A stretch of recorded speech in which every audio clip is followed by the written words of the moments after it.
partir do verso 1. Olha, eu sou uma pessoa que eu gosto muito. Eu acho muito interessante a maneira que Deus age. Porque, tipo assim, Deus une tudo, né, gente? Deus une a abertura, Deus une o louvor, Deus une a pregação. Eu acho uau! Aí eu tava aqui, aí o Orlando falou uma coisa que eu vou falar da pregação. Eu já tava assim, meu Deus, é isso. Aí a Luciana tava aqui, aí ela me ministrou uma coisa que eu vou falar da pregação. Eu falei, gente, não tem estrutura para isso, eu fico muito feliz. E duvido alguém aqui acertar qual que é o tema da pregação. Chamado? Ninguém vai gritar? Que é isso, gente? Provisão? Tudo bem, cara? Contemplação da glória. Se vocês ficarem atentos aí no culto, vocês vão saber que aqui a gente falou pra caramba de contemplação. Amém? Amém. No ano da morte do rei Uzias, eu vi o Senhor assentado sobre um alto e sublime trono. As abas de suas vestes enchiam o templo. Serafins estavam por cima dele. Cada um tinha 6 asas. Com 2 cobriam o rosto, com 2 cobriam os pés e com 2 voavam. E clamavam uns para os outros, dizendo: Santo, Santo, Santo é o Senhor dos exércitos. Toda a terra está cheia da sua glória. Os umbrais das portas se moveram com a voz dos que clamavam, e o templo se encheu de fumaça. Então eu disse: Ai de mim, estou perdido, porque sou homem de lábios impuros, habito no meio de um povo de lábios impuros, e os meus olhos viram o Rei da Glória. Eu preparei, eu não vou mentir pra vocês, eu preparei essa pregação hoje, eram umas 3 horas, porque, como minha mãe disse, eu não dormi de sexta para sábado, aí eu vim pra cá, aí eu cheguei em casa, aí eu dormi, né? Aí minha mãe chegou lá e dormiu do meu lado. Aí eu acordava e falava, nossa, tô com sono. Aí fui dormir, eu acordei umas 2h30. Ó, que coisa feia, né? Aí eu falei, não, gente, eu preciso preparar a pregação, meu Deus do céu. Aí saí correndo, veio vários temas na minha cabeça e falei, não é isso que Deus tem falado. E quando eu não tenho um tema ao certo para falar sobre a pregação, eu sempre vou procurar onde? Nos louvores do dia. Porque, como eu disse, Deus sempre prepara, né? Deus sempre move ali através do culto todo. E eu falei, esses louvores aqui, eles falam alguma coisa sobre adorar a Deus e etc. Eu falei, não, Deus, fala aí comigo o que o Senhor quer. E aí eu estava ouvindo um louvor que chama Isaías 6. Aí eu falei, é isso aí. E glória a Deus, os louvores, onde tudo que foi dito hoje foi de confirmação dessa palavra. Quando a gente olha para esse versículo, eu gosto muito desse versículo, porque é o momento em que Isaías ele percebe quem ele é.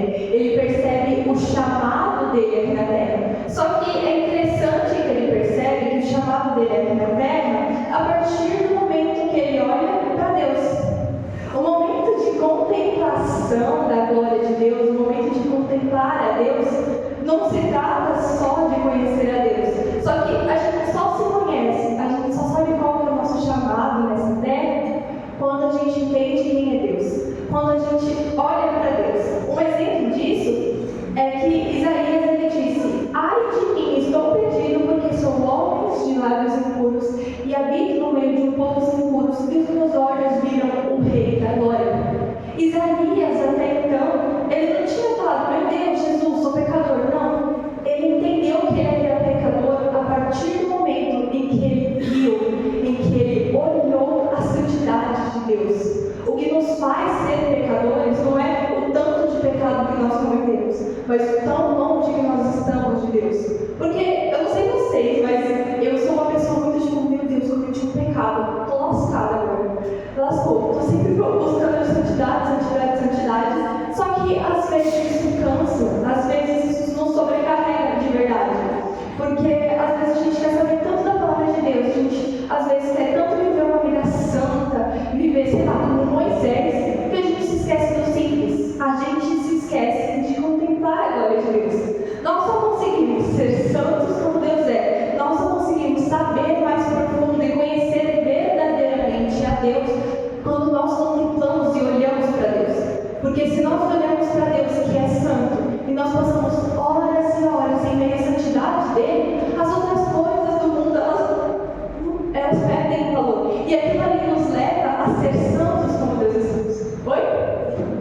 Puxa um pouquinho? Ah, tá, pra frente. Perdão, gente. Tá alto, né, o som? Perdão, obrigada.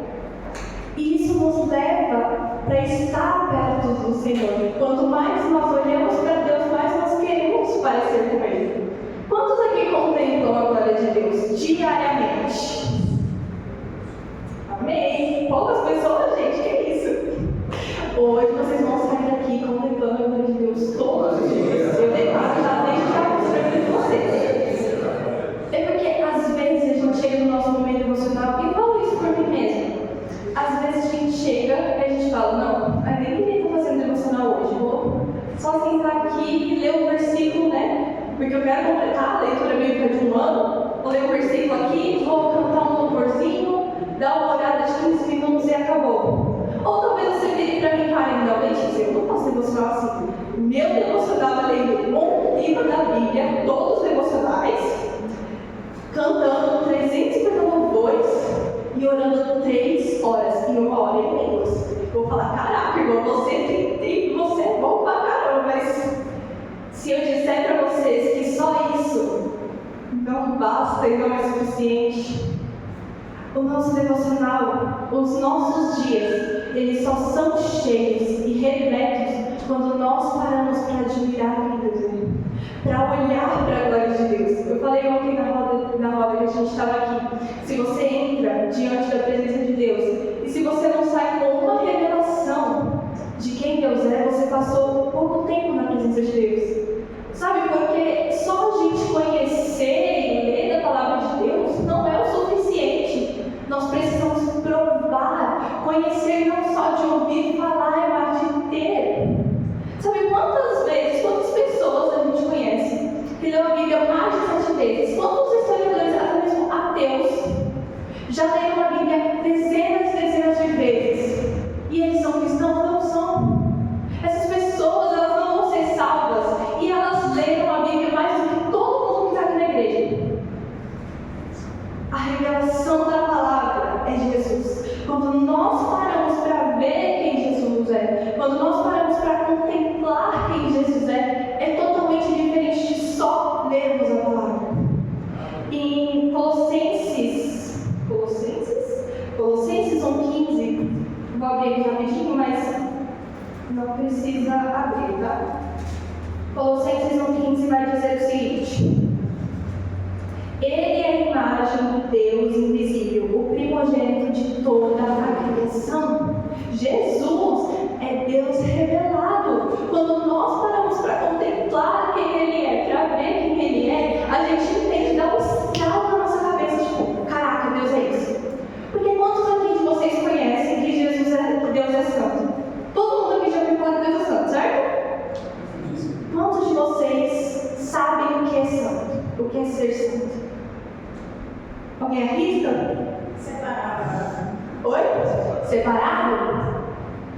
Quem mais? Ninguém mais? Ser santo significa ser perfeito. Ninguém sabia disso? Perfeito. Ser perfeito? Significa ser perfeito. Algum de vocês sabe por que Deus é perfeito? Além de falar, porque Ele é unigênito, porque Ele é primogênito, os anjos cantam santo, santo, santo, porque eles conhecem e provam da perfeição de Deus. Sabe, às vezes a gente canta um louvor e a gente fala, nossa Deus, o culto tu és maravilhoso, tu és lindo. Quantos de nós já provamos da maravilhosidade de Deus?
da presença do Senhor, a gente pode ser menos do que pó, menores do que pó.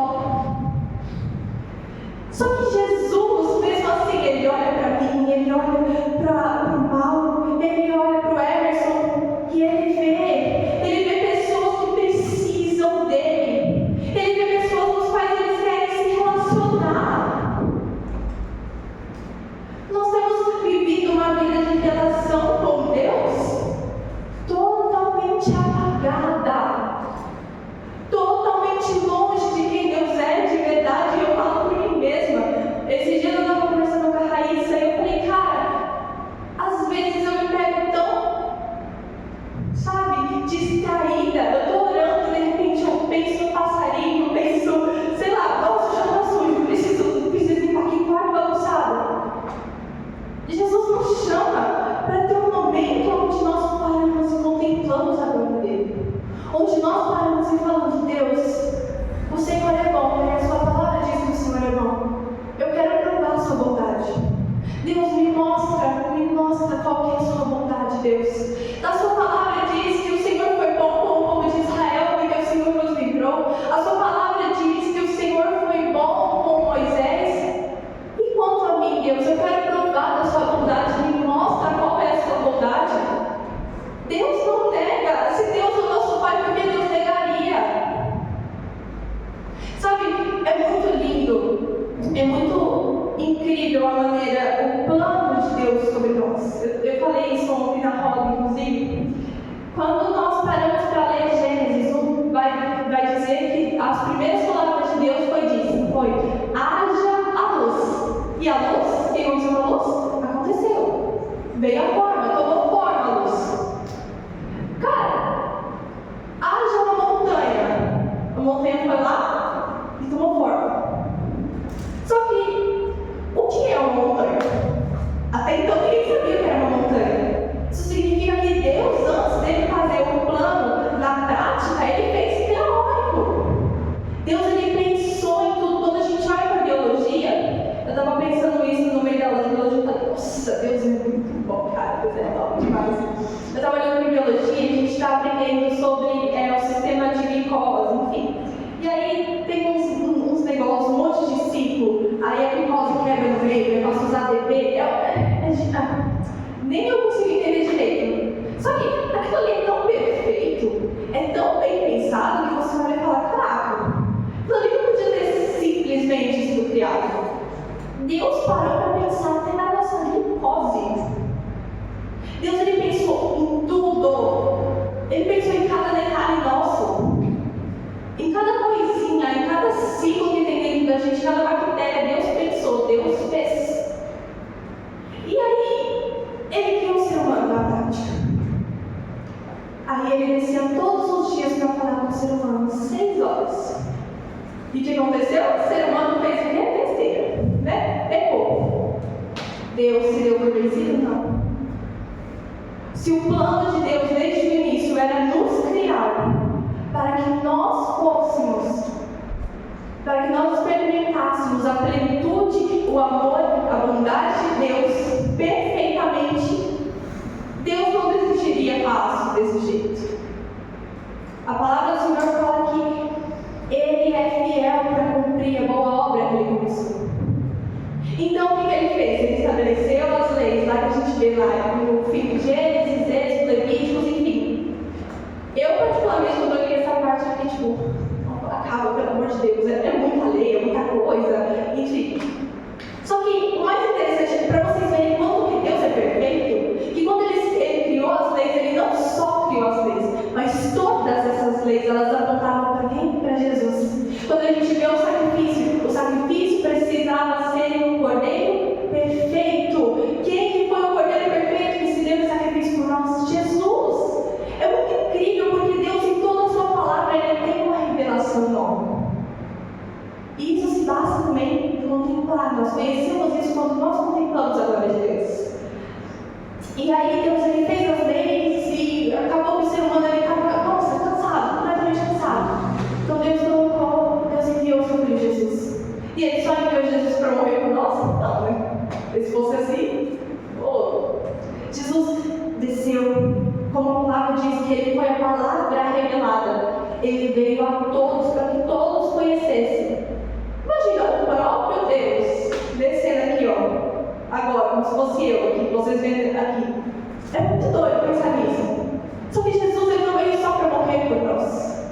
Jesus ele veio para estabelecer a palavra dele, para mostrar porque as pessoas tinham distorcido totalmente o que era a palavra. Jesus veio para falar: não, gente, vocês estão pensando errado, vocês estão agindo errado, vocês estão jogando errado. Para, pensa um pouco, olha para mim, olha para Deus. A palavra do Senhor fala em João 11 e João 12: veio para os que eram seus, mas os seus não o reconheceram. Que horrível! Jesus desceu, Deus desceu aqui, e ele passou por cada criatura dele, por cada filho escolhido, e ninguém o reconheceu como Deus. Ninguém olhou para ele e falou assim: nossa, esse é o Criador, esse é o Filho de Deus. Não. Só que em João 1,12 vai dizer: contudo, aos que receberam e aos que creram em seu nome, deu-lhes o direito de se tornarem filhos de Deus. Contudo, aqueles que acreditaram em Jesus, aqueles que seguiram a Jesus, aqueles que pararam para ouvir e contemplar a magnitude dele, deu-lhes o direito de se tornarem filhos de Deus. Eu e você, eu creio que todos aqui nós somos filhos de Deus. Glória a Deus. Mas se nós somos filhos de Deus, qual é essa questão? Nós somos simplesmente filhos para simplesmente ter um título e acabou? Acho que não, né? Eu espero que nenhum de vocês estejam aqui por isso. Quando nós entendemos que todo esse plano foi feito para que nós pudéssemos desfrutar do amor de Deus, desfrutar da bondade de Deus e contemplar a glória dele, nós avançamos no nível que, cara, é de explodir a mente. Por quê? O Senhor Jesus, ele veio, ele morreu para que nós pudéssemos ter livre acesso ao Pai. Vou ver só um olho de água, calma aí.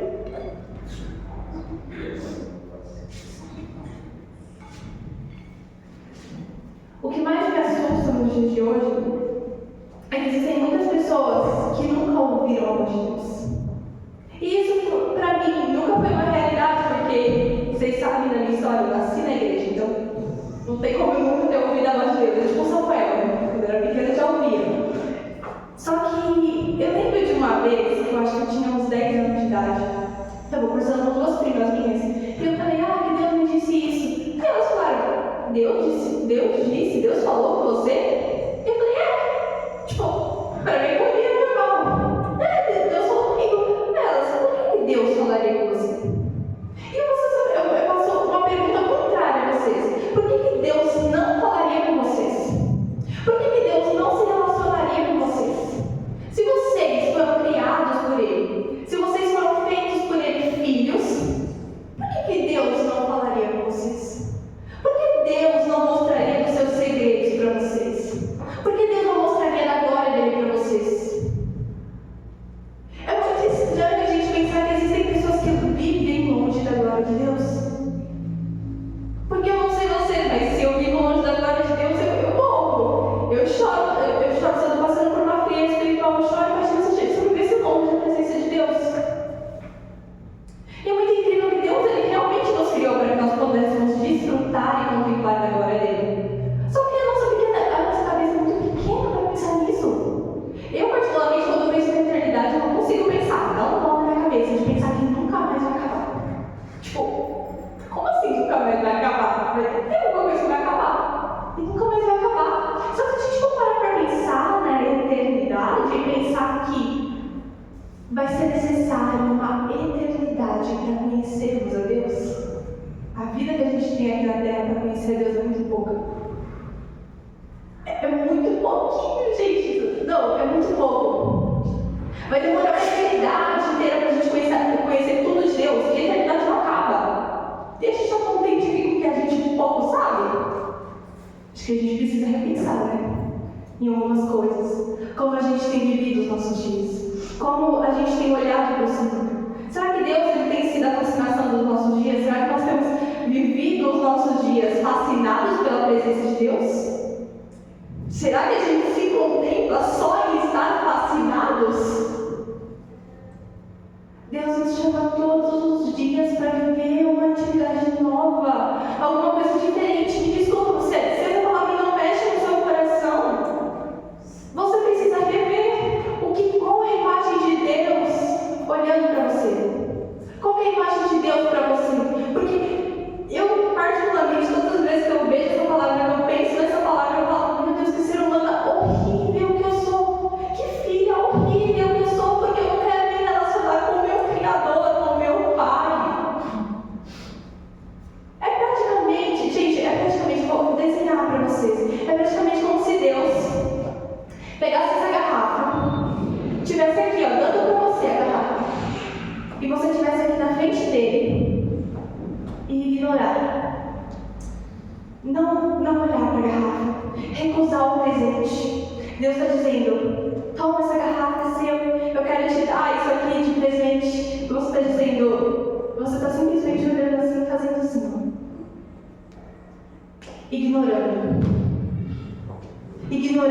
aquilo que Deus te criou para fazer.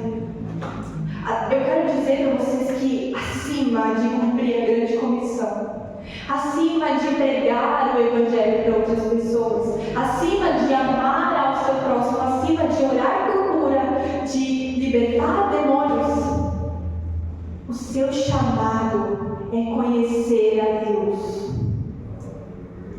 Sabe por quê? Eu vejo muitos missionários hoje em dia, muitos missionários mesmo. Inclusive, até viralizou uma que era missionária, ela fez a escola que eu quero fazer e ela se converteu a outra religião, ao islamismo. Quantos missionários a gente vê corrompidos hoje? Porque essas pessoas, elas achavam que pregar sobre o Evangelho era superior a conhecer aquele que faz sentido ao Evangelho.